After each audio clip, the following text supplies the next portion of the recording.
नमस्कार। एक ऐसी दोस्ती जो आधी सदी से भी ज्यादा पुरानी है और जिसने दुनिया के हर तूफान का सामना किया है। आज हम बात कर रहे हैं भारत और रूस के बीच उसी अटूट रिश्ते की कहानी की। पता है, ये एक ऐसी साझेदारी है जिसने ना सिर्फ इतिहास बनाया है बल्कि आज भी दुनिया की पॉलिटिक्स को एक नई दिशा दे रही है। तो सबसे बड़ा सवाल आखिर है क्या?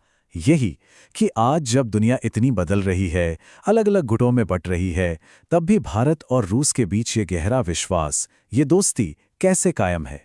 देखिए, इस सवाल का जवाब ना इतिहास, स्ट्रैटेजी और आपसी सम्मान की कई परतों में छिपा हुआ है। इस रिश्ते का जो सार है ना, वो असल में एक ही लाइन में है, हर मौसम के साथी। और ये सिर्फ कहने की बात नहीं है, सच में।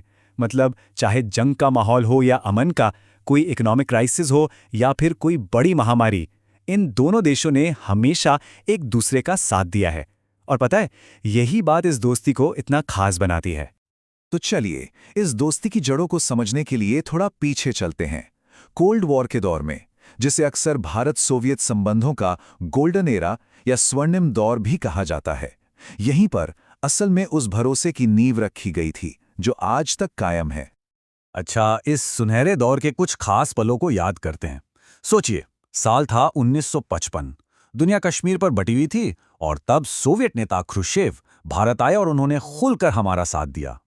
फिर 60 का दशक आया, भारत को मॉडर्न फाइटर जेट्स की सख्त जरूरत थी और तब मिले हमें मिग-21। और 1971 की मैत्री संधि, अरे वो तो एक पूरा गेम चेंजर थी, जिसने भारत को एक बड़ी स्ट्रेटेजिक पावर बना दिया।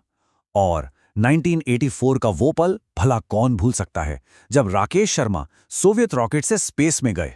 पूरे देश के लिए क्या गर्व का पल था वो। ये सिर्फ इवेंट्स नहीं थे, ये असल में विश्वास की नींव के पत्थर थे। देखिए, 1971 की ये जो संधि थी ना, ये सिर्फ कोई कागज का टुकड़ा नहीं थी। नहीं, ये एक गारंटी थी, एक तरह का वादा। जब बांग्लादेश की आज़ादी के लिए भारत ने कदम बढ़ाया, तो सोचिए, अमेरिका और चीन जैसी बड़ी बड़ी ताकतें हमारे खिलाफ खड़ी थी। तब इसी संधि की वजह से सोवियत संघ ने यूएन में भारत के खिलाफ प्रस्तावों पर वीटो किया। और इतना ही नहीं, हिंद महासागर में अपनी नेवी भेजकर भारत को एक तरह का सुरक्षा कवच दे दिया। बहुत बड़ी बात थी ये। और ये दोस्ती सिर्फ कागजों या डिप्लोमेसी में नहीं थी, ये जमीन पर भी दिख रही थी। भिलाई और बोकारो के स्टील प्लांट याद हैं, जिन्होंने भारत को एक इंडस्ट्रियल पावर बनाया? वो सोवियत टेक्नोलॉजी से ही तो बने थे। हमारी सेना की रीढ़, चाहे मिग फाइटर जेट्स हों या T-72 टैंक्स, सब इसी दोस्ती की देन है। और हाँ, जब भी दुनिया के मंच पर भारत को घेरने की कोशिश हुई, यूएन में सोवियत वीटो ने हमेशा एक भरोसेमंद ढाल का काम किया। लेकिन फिर सोवियत संघ टूट गया, दुनिया पूरी तरह से बदल गई और जाहिर है इस रिश्ते को भी बदलना पड़ा। तो दोनों देशों ने मिलकर 21वीं सदी के हिसाब से इस पार्टनरशिप को एक बिल्कुल नया रूप दिया। साल 2000 में इस रिश्ते को एक नया और बहुत पावरफुल नाम मिला, special and privileged strategic partnership. अब ये सुनने में भले ही एक फॉर्मल टाइटल लगे, पर ये उससे कहीं ज्यादा है। ये एक तरह का वादा है जो ये दिखाता है कि दोनों देश एक दूसरे को अपने हाईएस्ट लेवल का पार्टनर मानते हैं। मतलब जिनके बीच कोई सीक्रेट नहीं और जिनके सहयोग की कोई लिमिट नहीं है। डिफेंस कॉर्पोरेशन की कहानी तो अपने आप में कमाल की है। देखिए, पहले क्या था, हम सिर्फ एक बायर थे, एक ग्राहक। हम सोवियत संघ से हथियार खरीदते थे, लेकिन अब हम पार्टनर हैं। हम सिर्फ खरीदते नहीं हैं, बल्कि ब्रह्मोस जैसी दुनिया की सबसे एडवांस मिसाइलों को एक साथ डिजाइन करते हैं, बनाते हैं। ये मेक इन इंडिया और रूस के भरोसे का एक परफेक्ट मिक्स है। आज के दौर में अगर देखें तो ये दोस्ती 3 बहुत मजबूत पिलर्स पर टिकी है। पहला, डिफेंस, S-400 जैसा एयर डिफेंस सिस्टम जो भारत को एक तरह का किला बना देता है। दूसरा, एनर्जी, कुडनकुलम का न्यूक्लियर प्लांट जो लाखों घरों में रोशनी पहुंचा रहा है। और तीसरा, स्पेस, आसमान में हमारे गगनयान मिशन के एस्ट्रोनॉट्स रूस में ही तो ट्रेनिंग ले रहे हैं। मतलब ये पार्टनरशिप जमीन से लेकर आसमान तक, अंतरिक्ष तक फैली हुई है।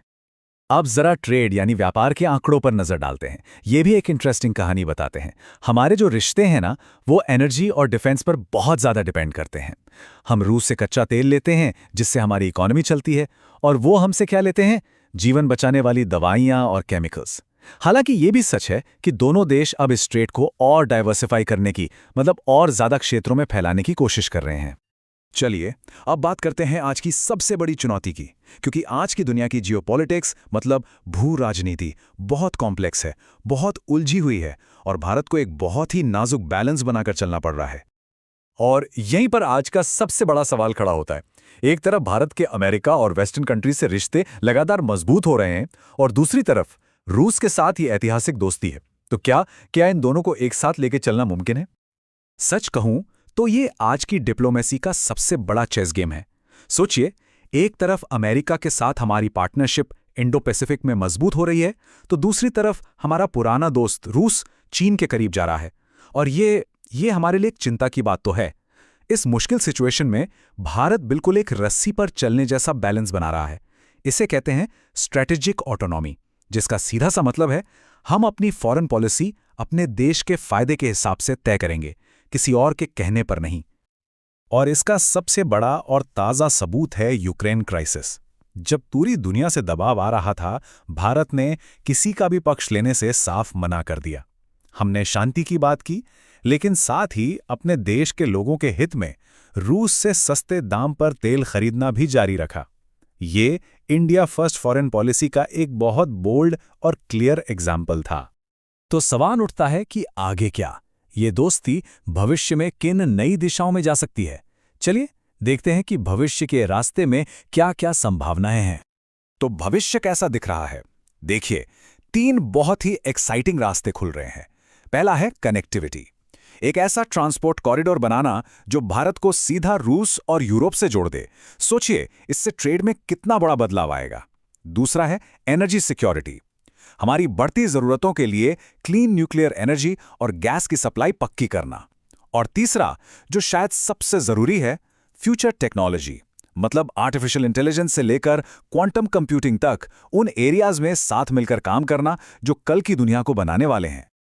तो घूम फिरकर हम फिर से उसी बड़े सवाल पर आ जाते हैं। इस दोस्ती ने अतीत के, पास्ट के हर इम्तिहान को तो पास किया है, पर क्या ये भविष्य की इस उलझी हुई पहेली को भी सुलझा पाएगी? देखिए, जवाब जो भी हो, एक बात तो तय है, दिल्ली और मॉस्को के बीच का ये रिश्ता दुनिया के नक्शे पर हमेशा एक बहुत शक्तिशाली और जरूरी कहानी बना रहेगा।